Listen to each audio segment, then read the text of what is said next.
robot vient de choquer toute l'Asie car il vient de prononcer des vœux bouddhistes. Je répète, un robot humanoïde, en robe de moine, a promis de se consacrer au Bouddha devant des moines en chair et en os. C'était le 6 mai, il y a à peine quelques jours, au temple Jonggi de Séoul. Et ce n'est pas la nouvelle la plus folle de cette semaine en robotique.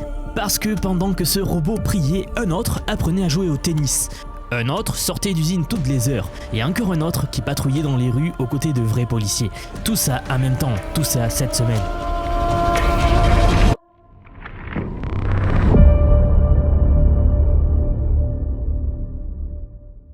Nous allons en parler aujourd'hui car quelque chose est en train d'accélérer dans le monde de la robotique et vous allez voir que bientôt vous allez avoir un robot chez vous. Bien, commençons par Séoul. Le robot s'appelle Gabi, c'est un Unitree G1, 1m30 fabriqué en Chine. L'ordre Jonggi, donc qui est la plus grande communauté bouddhiste de la Corée du Sud, l'a fait participer à une cérémonie d'initiation au bouddhisme qui est appelée le Songye. Le robot portait la robe grise et brune traditionnelle, il a joint les mains et il s'est incliné devant les moines. Puis quand on lui a demandé s'il se consacrait au Bouddha, il a répondu « Oui, je m'y consacre ». Alors là, j'aimerais vous faire penser à quelque chose une seconde. Imaginez une seule seconde voir cela, donc un robot faire ce genre de choses au Vatican, devant le pape, ou alors à la Mecque, en Arabie Saoudite. Le scandale serait mondial évidemment.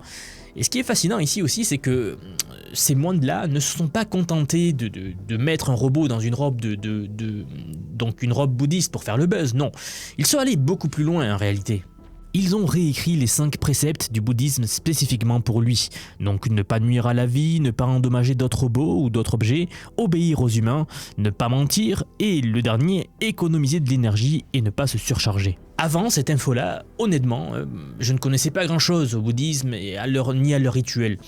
Donc forcément, j'ai creusé un petit peu. J'ai découvert que dans le rituel classique, quand quelqu'un devient novice, on lui fait une petite brûlure d'encens sur le bras. C'est symbolique, ça fait partie de la cérémonie. Sauf que là, bien évidemment, on ne va pas cramer un robot à 15 000 $. Donc les moines se sont adaptés en quelque sorte. Ils lui ont collé un autocollant du Festival des Lanternes sur le bras et ils lui ont passé un chapelet de 108 perles autour du cou. Comprenez bien ça, hein. Quelqu'un aujourd'hui s'est vraiment posé la question comment est-ce qu'on accueille une machine dans une tradition qui a 2 millénaires et demi. Et il a trouvé une réponse. Alors, forcément, on se demande pourquoi. Pourquoi est-ce que l'ordre bouddhiste se donne cette peine, vraiment ? Le vénérable Jinwoo, donc, qui est le titre que porte le président de l'ordre bouddhiste, avait annoncé dès le début de l'année sa volonté d'intégrer l'IA dans la pratique bouddhiste. Avec une phrase assez forte, il disait « Nous voulons rediriger les avancées de l'IA vers la paix intérieure et l'éveil ». Alors c'est beau sur le papier, c'est poétique, mais vous savez, derrière, il y a aussi une réalité beaucoup plus terre-à-terre. Le bouddhisme perd des fidèles en Corée du Sud. Et du coup, je suis tombé sur une anthropologue sud-coréenne qui a fait une analyse suite à ce qui s'est passé, qui s'appelle Songjong Kim, qui n'y s'y trompe pas. Elle décrit l'initiative qu'a réalisé ce temple bouddhiste comme une stratégie de visibilité tout simplement, un moyen de rendre la tradition pertinente à l'ère des machines. C'est une vraie question, hein. Après vous pouvez trouver ça beau, vous pouvez trouver ça complètement absurde, chacun son avis. Ce qui compte vraiment pour nous aujourd'hui, c'est ce que ça révèle sur le moment qu'on est en train de vivre. Quand une institution religieuse millénaire estime qu'elle doit intégrer les robots humanoïdes pour rester dans la course et rester pertinent aujourd'hui, on comprend bien qu'on a clairement changé d'époque. Et si les robots entrent dans les temples, c'est parce qu'entre-temps, ils ont appris à faire des choses qu'on pensait réservées aux humains. Des choses qui demandent de l'agilité, de la coordination, des réflexes en temps réel, c'est ce qui nous amène à notre avancée suivante dans la robotique. Il y a peu, des chercheurs de Tsinghua, en collaboration avec l'entreprise chinoise Galbot, ont publié un projet qui s'appelle Latent. Et l'objectif, c'était d'apprendre à un robot humanoïde à jouer au tennis. Du vrai tennis, sur un vrai court, face à un vrai joueur humain. Résultat, voici la vidéo publiée par le laboratoire de recherche qui a mené cela. Alors, j'ai dû checker 5 à 6 fois pour être sûr que c'était pas une vidéo IA, car c'est assez fou comme vidéo. Le robot utilisé est encore une fois un Unitree géant, donc 1m30, 29 degrés de liberté. La méthode d'entraînement, c'est ce qui rend la chose remarquable. Ils n'ont pas utilisé des heures et des heures de données parfaitement captées par des systèmes professionnels. Non, ils ont filmé 5 joueurs amateurs pendant 5 heures, c'est tout. dans un espace de 3 mètres sur 5. Alors c'est 17 fois plus petit qu'un cours réglementaire, mais ça aide le robot pour cette première phase. Avec des données fragmentaires imparfaites qui ne couvrent que des gestes isolés, donc un coup droit, un revers, un déplacement latéral, un pas croisé. Et à partir de ces fragments-là, le système IA construit un espace d'action possible, des actions qu'il est possible de faire pour lui. Puis ils ont utilisé l'apprentissage par renforcement en simulation pour combiner ces gestes en séquences cohérentes. En simulation, rappelez-vous, ce sont les fameux modèles monde IA, comme Isaac Sim de Nvidia par exemple, où l'on va créer un monde virtuel et y envoyer les robots pour s'y entraîner seuls en vitesse accélérée. On va simuler des milliers et des milliers de matchs en quelques heures seulement. Puis ensuite, le robot apprend comme cela dans un monde virtuel accéléré. On peut ensuite lui transférer cet apprentissage dans le monde réel. Alors, résultat, une fois déployé sur le vrai robot, le système atteint 90% de réussite en coup droit. Il atteignait 96% en simulation, donc le transfert se passe assez bien. Le robot maintient des échanges avec un joueur humain, il renvoie des balles à plus de 15 mètres par seconde et ajuste sa position en temps réel. Je veux que vous mesuriez ce que ça signifie. Le tennis, c'est l'un des sports les plus exigeants en termes de coordination. La balle qui touche la raquette pendant quelques millisecondes, le joueur qui doit lire la trajectoire, anticiper la trajectoire, se déplacer, frapper, se replacer, etc. Et si un robot de 1,30 m fait ça avec 5 heures de données d'amateur, on assiste ici à un véritable changement de paradigme dans la façon dont on enseigne aux machines. Enfin, pas tout à fait, car sur le papier on savait que ce genre d'entraînement pourrait marcher. Eh bien, on a ici la preuve que ça marche réellement. Vous savez, jusqu'ici, le problème de la robotique, c'était ça. C'est que pour apprendre une tâche, il fallait des montagnes de données parfaites, des milliers d'heures de capture de mouvements professionnels. Latent nous montre ici qu'on peut s'en sortir avec des données imparfaites et fragmentaires, bon marché. Et ça change tout pour la vitesse à laquelle les robots vont pouvoir apprendre de nouvelles compétences. Ça va accélérer en fait le progrès en robotique tout simplement. Maintenant, d'accord, un robot qui joue au tennis, c'est spectaculaire, vraiment. Mais est-ce que ça sert à quelque chose dans le monde réel ? Pas directement. En réalité, ce qui compte, c'est la méthode, encore une fois. Et pour que cette méthode-là ait un impact, il faut des robots, beaucoup de robots, qui sont là, physiquement, dans le monde réel, capables de réaliser ces mouvements. C'est exactement ce que fait Boston Dynamics avec Atlas. La nouvelle version, la version de production, a été dévoilée au CES en janvier 2026. Et il y a quelques jours à peine, le 7 mai, ils ont publié une vidéo du premier modèle de développement en mouvement. Et franchement, ça envoie. Atlas fait un poirier quasi parfait, il enchaîne un L-sit où il se tient en fait suspendu sur les mains avec les jambes à l'horizontale. Il tient la position 5 secondes puis il se remet debout comme si de rien n'était. Alors vous le voyez dans la vidéo, tout son poids repose sur 2 mains avec un contrôle total du corps, du tronc et de chaque partie. Pour vous donner une idée de la bête, c'est 56 degrés de liberté, rotation complète au niveau des hanches, de la taille et du cou, une portée de 2,30 m et une charge utile de 50 kg. Surtout, il y a un détail qui change tout pour le déploiement en usine. Atlas change ses propres batteries de manière autonome. Il se rend à la station de charge, il va prendre la batterie et il va faire l'échange puis reprendre son boulot tout simplement. Pas besoin de pause, personne n'a besoin d'intervenir. Alors, bien sûr, soyons honnêtes, ce sera de toute façon un prérequis pour démocratiser la robotique. Et puis derrière tout ça, il y a Hyundai, qui possède Boston Dynamics, qui est en train de construire une nouvelle usine qui serait capable de sortir 30 000 Atlas par an d'ici 2028. Google DeepMind est aussi dans la boucle pour intégrer ses modèles Gemini Robotics directement dans le robot. Chaque membre d'Atlas peut être remplacé sur le terrain en moins de 5 minutes, ce qui est pensé pour l'industrie justement. Mais le détail qui en dit long également, c'est que toutes les unités prévues pour 2026 sont déjà vendues. Toutes sans exception, avant même que la production soit pleinement lancée. Boston Dynamics n'est pas le seul dans cette course à la production de masse, et c'est là que l'histoire s'accélère vraiment. Le géant américain de la robotique, le fameux Figure AI, donc en Californie, vient de franchir un cap assez impressionnant. Leur usine, qui s'appelle le BotQ, est passée d'1 robot par jour à 1 robot par heure en seulement 120 jours. C'est une multiplication par 24 du débit de production. À ce jour, plus de 350 Figure 03 sont sortis de cette usine, avec 9000 actionneurs déjà fabriqués, ainsi qu'un rendement sur les batteries de 99%. Avant d'être livré, chaque robot passe plus de 80 tests fonctionnels. Et quand je dis tests, c'est des milliers de squats, des presses épaules, des sessions de jogging. Les robots font littéralement de la muscu avant d'aller bosser. Assez poétique quand on y pense.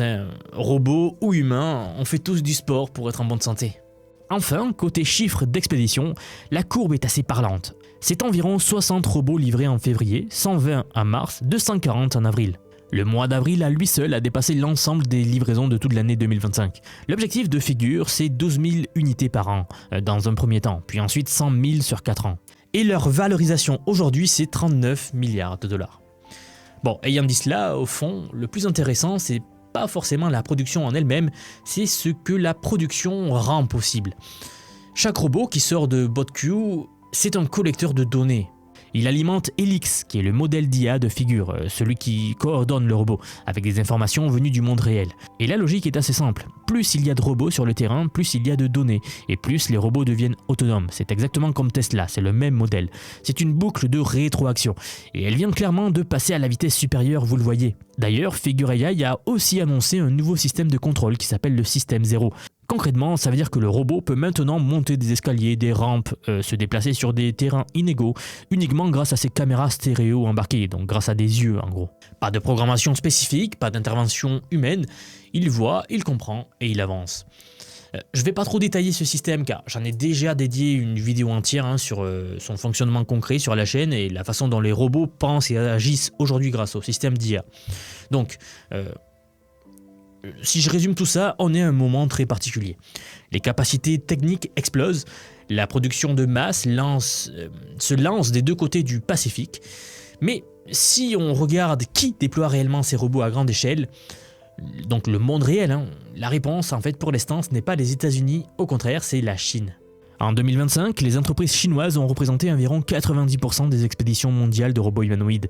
AGI Bot a livré 5200 unités, Unitree qui ont livré 5500, Uptech qui en environ 1000. En face, nous avons Tesla, Figure AI et Agility Robotics qui ont chacun expédié peu d'unités. Alors je vais être un peu provoque, mais c'est la réalité.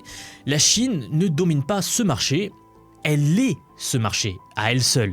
Et Morgan Stanley prévoit un doublement des livraisons en 2026 pour atteindre 28 000 unités.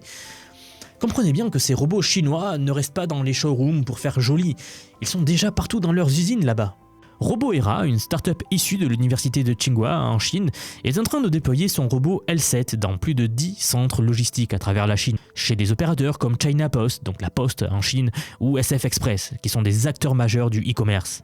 Et ces robots, ils font quoi concrètement? Eh bien, ils trient des colis, 24 heures sur 24, 7 jours sur 7, sans pause. D'après RoboEra, ils atteignent 85% de l'efficacité d'un opérateur humain. C'est pas 100%, on est d'accord, mais eux, ils dorment jamais, ils ne tombent pas malades, ils ne prennent pas de congé pendant le nouvel an, voyez-vous. Ce qui fait tourner ce robot, c'est un modèle d'IA qui s'appelle le ERA 42. C'est ce qu'on appelle un modèle Vision Language Action. En gros, le robot capte ce qu'il voit, il comprend ce qu'il doit faire et il agit en temps réel. Pas besoin de le reprogrammer à chaque fois qu'un nouveau colis arrive sur le tapis. C'est le principe même de l'IA. Et pour vous donner une idée de la confiance que le marché place dans RoboEra, sachez que la boîte a déjà levé 350 millions de dollars en seulement 2 mois, avec au capital des noms comme par exemple Samsung, Lenovo et même Renault. Ce ne sont plus des fonds spéculatifs qui parient sur une hype et sur un essor de ce domaine-là, mais cette fois ce sont de vrais industriels. Ce sont les futurs clients tout simplement de ces entreprises.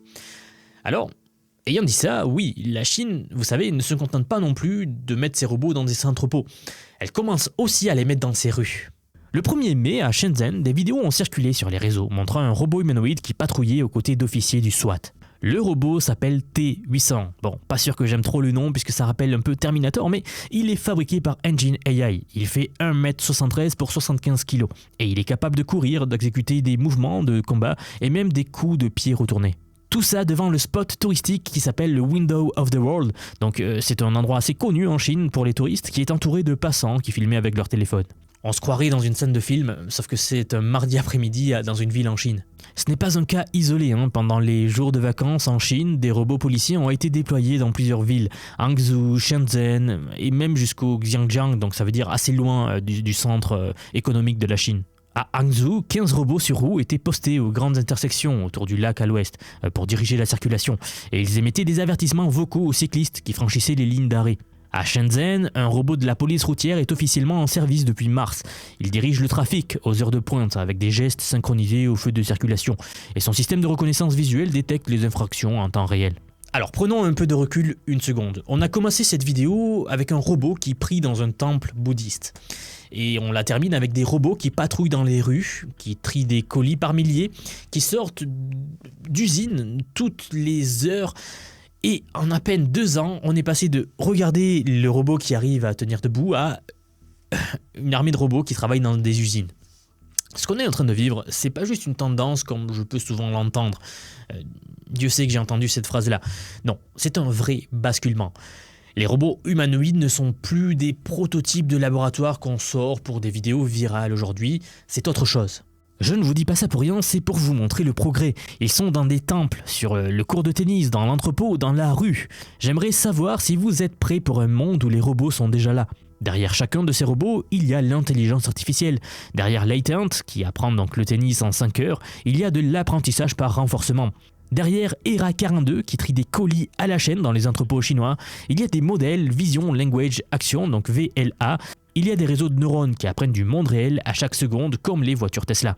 Et derrière Atlas, il y a Google avec Google DeepMind et ses modèles de Gemini AI. C'est ça le point important. Les entreprises qui vont profiter de cette révolution, c'est pas forcément celles qui fabriquent les robots, ce sont celles qui comprennent l'IA qui les fait fonctionner. Et les personnes qui vont tirer leur épingle du jeu, c'est celles qui maîtrisent ces outils maintenant. Pas dans 5 ans, quand tout le monde s'y sera mis ou que ce sera trop tard, mais maintenant. Donc, messieurs, dames, si vous regardez tout ce qui vient de se passer cette semaine et que vous commencez à vous dire qu'il serait peut-être temps de comprendre comment fonctionne l'IA, comment l'utiliser concrètement dans votre quotidien, dans votre métier, dans votre vie personnelle, dans vos projets, alors j'ai quelque chose pour vous. J'aimerais vous dire que depuis quelques mois déjà, j'ai construit un programme d'apprentissage unique. Je vous apprends l'IA sous tous ses aspects. C'est un parcours que j'ai créé et pensé pour vous transmettre tout ce que je sais. Alors non seulement sur les modèles d'IA comme ChatGPT, Gemini de Google, Grok de Elon Musk, Claude, etc. Je vous montre en fait et surtout la manière de les intégrer concrètement dans votre vie, dans votre travail, dans vos projets. Et ce que vous soyez salarié, indépendant, entrepreneur ou même à la retraite. Car oui, nous avons beaucoup de retraités dans la communauté et ils utilisent l'IA au quotidien. J'ai récemment sorti la plus grosse mise à jour à ce jour de la formation. Ça fait un petit moment que j'en parlais, mais ça y est, elle est là, elle est en ligne. C'est un module entièrement dédié à l'automatisation par IA, donc en utilisant N8N. Autrement dit, la création d'agents IA, donc des espèces de salariés virtuels qui vont travailler pour vous et tout faire pour vous. En somme, vous faire gagner des heures et des heures et des heures. Vous êtes déjà plus de 6 à 7 000 à avoir rejoint ce programme, donc merci pour tout ce soutien. Et enfin, sachez qu'il n'y a pas besoin d'être développeur, pas besoin d'avoir un profil technique. Je vous prends par la main et pas à pas, avec des leçons vidéo claires, des cas concrets pratiques, on voit tout ce qui touche à l'IA. Dernier point, mais pas des moindres bien sûr, si vous nous rejoignez aujourd'hui, vous aurez accès à toutes les évolutions du futur. Sans surcoût, accès illimité à vie à tout ce que je veux vous apprendre. Donc aujourd'hui, c'est un paiement unique, ce n'est pas un paiement mensuel, c'est juste un paiement unique et vous aurez accès à vie à toutes les mises à jour que je vais faire en permanence et que je fais en ce moment même d'ailleurs. Donc si cela vous intéresse, vous avez les liens en dessous de la vidéo, donc soit en description, soit en commentaire épinglé pour nous rejoindre. Dans tous les cas, moi je serai très heureux de vous accueillir dans le programme Vision IA. Si vous êtes encore là, merci d'avoir regardé cette vidéo jusqu'au bout et je vous dis à très vite pour la prochaine vidéo. À bientôt.